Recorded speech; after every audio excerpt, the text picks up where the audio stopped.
Muito boa noite. Está começando pela rede CNT de televisão o Jogo do Poder, um espaço aberto para a discussão política. Nós da CNT acreditamos que o debate, o contraditório é sempre ponto de partida para o exercício de um dos direitos mais fundamentais, o de ser informado com absoluta correção e transparência. Esse é o objetivo central do Jogo do Poder, que recebe hoje dois representantes da bancada federal do PMDB do Rio de Janeiro em Brasília. À minha esquerda, o deputado Adrian Mussi. Boa noite, deputado.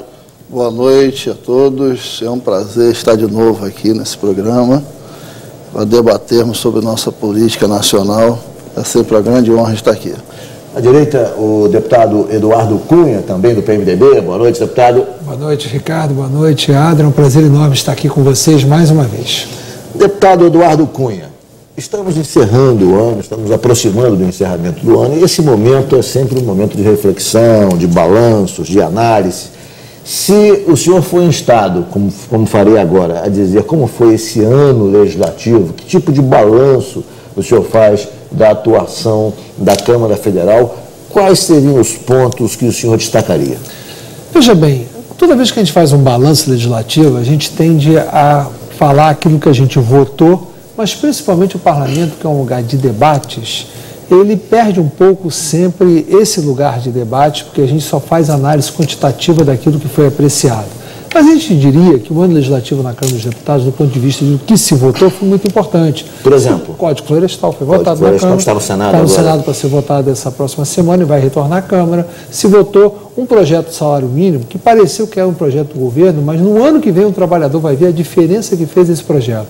Essa política de salário mínimo, que deu 4 anos de reajustes consecutivos já programados para o trabalhador, acima da inflação, pela metade da variação do produto interno bruto de 2 anos anteriores, vai fazer com que o salário no ano que vem atinja um patamar bastante elevado. Isso foi mais uma iniciativa do parlamento, do governo com o parlamento o ajudando. Então, a gente procura ver muitos pontos. Agora, o mais importante para nós do Rio de Janeiro é aquilo que nós evitamos de ser votado, como o caso dos royalties do petróleo.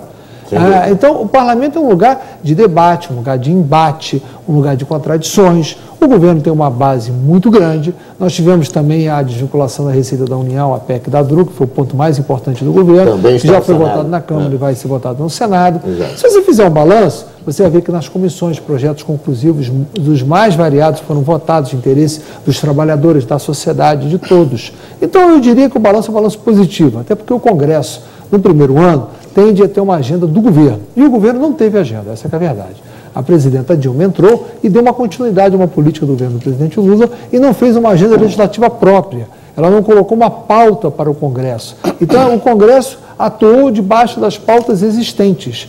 Então, por ser um primeiro ano, com metade do Congresso renovado, acho que foi um ano positivo, que o Congresso teve maturidade para apreciar as matérias que considerou mais importantes. Deputado Adrian Mussi, o senhor concorda? O senhor acha que realmente o Congresso avançou nesse primeiro ano, nesse ano legislativo? O senhor acha que o balanço foi realmente positivo? Houve avanços importantes para a classe trabalhadora? Qual é a sua avaliação sobre a atuação do balanço final desse ano de 2011 na Câmara dos Deputados e no Congresso de maneira geral?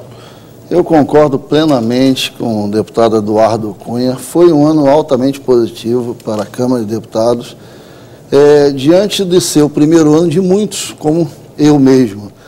Quase que a metade da Câmara estava iniciando, no seu primeiro ano. E conseguimos aprovar, conseguimos votar matérias importantes, como o Código Florestal, como o salário mínimo e outros mais.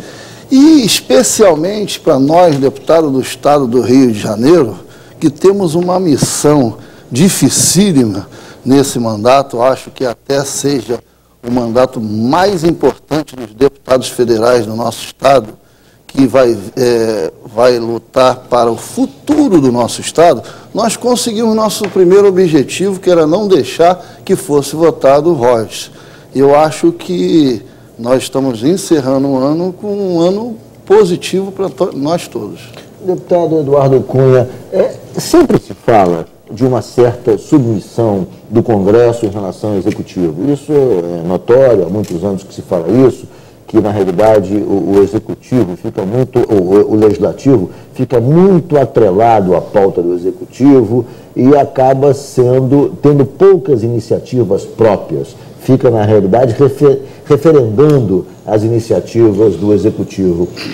Essa relação da presidente Dilma com o Congresso, como é que o senhor avalia? Mudou em relação ao presidente Lula? Mudou para melhor, para pior? Enfim, qual é o balanço que você faz? Não, em primeiro lugar, essa chamada submissão, na verdade não é uma submissão, é o cumprimento do que diz a Constituição.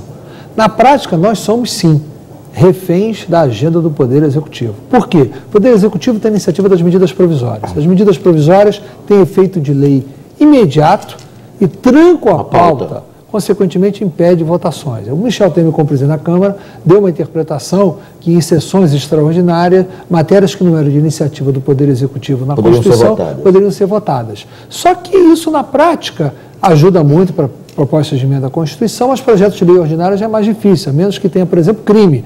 Eu vi o caso do Código Florestal, para votar o Código Florestal precisa colocar um artigo que prevê uma pena. Então, a nossa submissão se dá um pouco em função dos dispositivos constitucionais. Além das medidas provisórias, projetos que têm impacto no orçamento público, projetos que criam cargos, projetos que criam estrutura de poder, que mexem com o Estado como um todo, também só podem ser feitos por iniciativa do Poder Executivo. Então, consequentemente, nós somos reféns sim da agenda, mas mais pelo trancamento da pauta do que necessariamente pela falta de iniciativa. A gente precisa mudar as medidas provisórias. O Aécio Neves...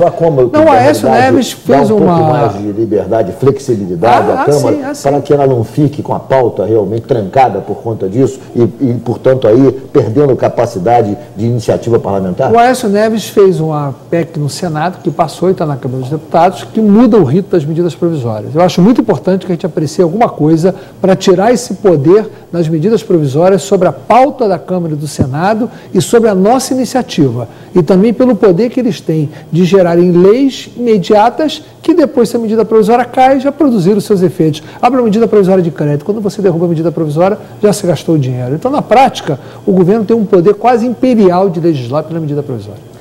Deputado Adriano Mussi, o senhor concorda, acha que chegou o momento realmente de se mudar alguma coisa em relação às medidas provisórias?